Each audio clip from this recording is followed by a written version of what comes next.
Welcome to Film Fixer Tips. Each week we go over the main distinction that I help the production with. If you're interested more in the channel, check out our channel intro. Let's get to it. All right, here we go. Off and running. Let's check it out. Tip number one. Man, I make a lot of money off of this tip just because people don't listen. First thing you should do on any film, physical production before you start. If you start without a written and tested workflow, I'm going to end up hearing from you.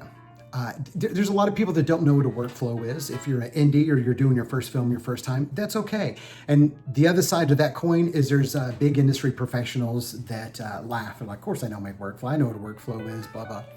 They don't. And the reason why I say that is there's all this new technology all the time. If your producer is now going on to one of these green screen stages that's no longer a green screen, that is literally an entire video wall, and you're shooting with that the first time, not everyone's gonna know. Not everyone has used those. There's only a few of those complete stages around. You need to make sure everybody in every department understands everything. I remember me and my buddy Ross Martin, we were doing our first feature film. We're one of the first films ever to use high definition.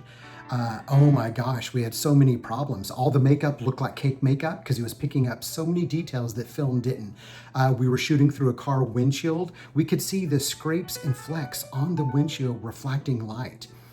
There was so many things that this amazing, competent crew knew how to work with and knew how to deal with, but it was new technology.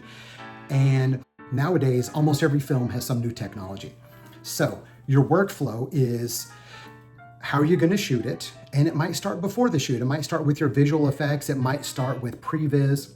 How are you going to take what you're shooting and edit it and output it? And how does that work with every component?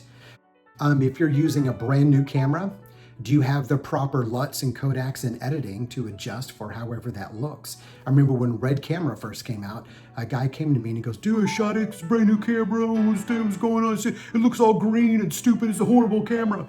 And I was like, well, it's kind of like shooting raw. You need to run it through post-production. He goes, on set it looked perfect, the monitor it looked perfect, man, I don't know what happened to it. I said, well, the monitor had a LUT that was adjusting for the look. You need to do that in post. Well, I don't know how to do any of that. The guy was just so horrible. He was just a nasty human being. And he was blaming everybody but himself because he didn't do his workflow.